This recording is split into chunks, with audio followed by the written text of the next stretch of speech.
Bismillahirrahmanirrahim. Assalamualaikum warahmatullahi wabarakatuh. Alhamdulillahirabbil alamin. Wabihi nasta'in wa ala umuri dunya waddin. Wassalatu wassalamu ala asrafil anbiya'i wal mursalin sayyidina wa maulana Muhammadin wa ala alihi wa sahbihi rasulillah amma ba'du. Bersyukur kehadirat Allah Subhanahu wa taala dengan selalu mengucapkan kalimat alhamdulillah, bersolawat kepada baginda Nabi Muhammad sallallahu alaihi wasallam dengan ucapan Allahumma sholli ala sayyidina Muhammad wa ala ali sayyidina Muhammad. Baiklah, nama saya Nur Rahman dengan NIM 431948 yang akan menjelaskan beberapa materi di sini mengenai sejarah dakwah yang tentunya akan memberikan ilmu kepada kita semua. Ruang lingkup mengenai sejarah dakwah ataupun mempelajari mengenai sejarah dakwah, tentu kita menggali ataupun mempelajari hal-hal yang benar-benar terjadi ketika Rasulullah SAW berdakwah. Nah, ketika Rasulullah SAW berdakwah mempunyai ruang lingkup ataupun permasalahan-permasalahan yang mungkin dialami ketika menyampaikan ilmu kepada masyarakat dahulu. Banyak rintangan-rintangan yang telah Rasulullah SAW temukan ketika berdakwah menyampaikan ajaran Islam kepada umatnya. Itu banyak problem atau masalah yang dialami oleh Rasulullah SAW. Namun ini tidak membuat Rasulullah SAW putus asa, terus memberikan dakwahnya sesuai perintah Allah Subhanahu wa taala. Nah, Rasulullah SAW ini berdakwah ini menurut sejarah saya baca adalah ada dakwahnya yang secara terang-terangan dan ada juga yang dakwahnya secara sembunyi-sembunyi. Nah, pada kali ini saya akan membahas mengenai dakwah secara terang-terangan dan dakwah secara sembunyi-sembunyi. Bagaimanakah ketika Rasulullah SAW berdakwah secara terang-terangan dan bagaimana juga dakwah secara sembunyi-sembunyi.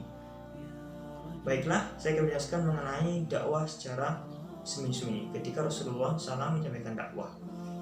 Nah, dakwah secara sembunyi-sembunyi ini Rasulullah SAW itu menyampaikan dakwah selama kurang lebih itu 3-4 tahun.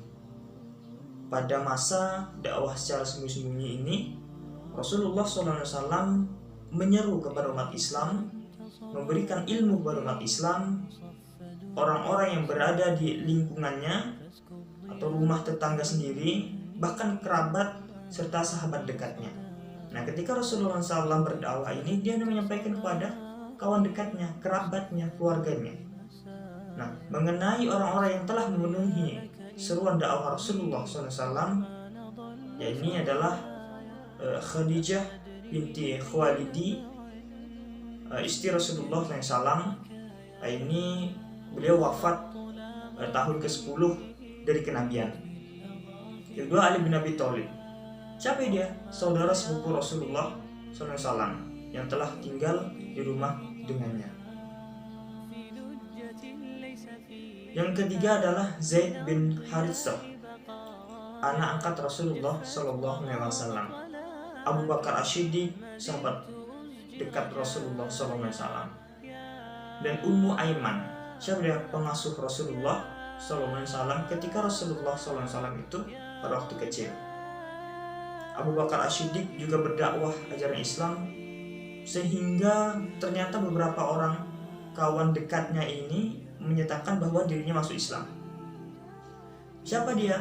Yang pertama adalah Abdul Ammar dari Bani Zuhrah, Abu Baidah bin Jarrah dari Bani Haris, Utsman bin Affan, Zubair bin Awam, Sa'ad bin Abu Waqqas, Talhah bin Ubaidillah.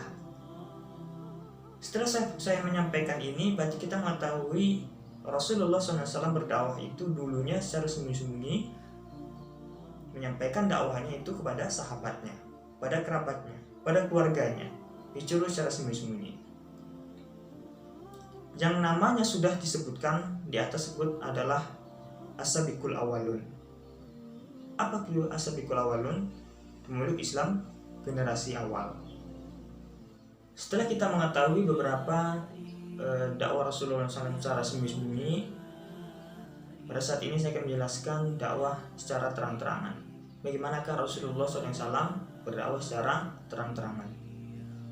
Nah, dakwah Rasulullah SAW secara terang-terangan ataupun jelas ataupun menyampaikan kepada masyarakat luas, dakwah secara terangan ini dimulai ketika Rasulullah SAW sejak tahun keempat dari kenabian, yakni setelah turunnya wahyu yang diperintahkan Allah Subhanahu wa Ta'ala agar dakwah dilaksanakan secara terang-terangan berdasarkan wahyu Allah dalam surah Al-Quran surah ke-26 ayat 215 dan 216.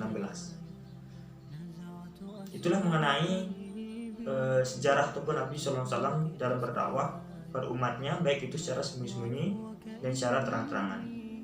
Nah, tentu kita mengetahui bagaimana sejarah Rasulullah SAW dalam berdakwah. Nah, apa sih manfaatnya kita mencari ataupun mengetahui dakwah Rasulullah SAW? Setidaknya kita mengetahui bagaimana jerih payah ataupun susah senangnya ketika Rasulullah SAW berdakwah.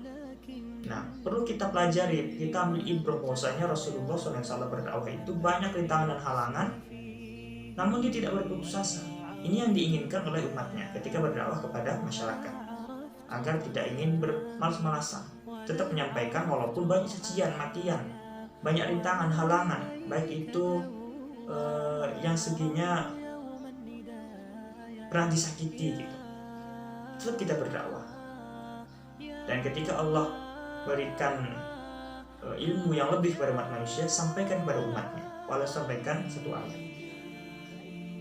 Baiklah, demikian mengenai penjelasan dakwah Rasulullah SAW, baik itu dari segi pengertian, ini dakwah Nabi SAW secara terang-terangan dan sembunyi-sembunyi, serta manfaat yang kita dapatkan ketika kita mendapatkan materi mengenai sejarah dakwah. Sekian dari saya. Assalamualaikum warahmatullahi wabarakatuh.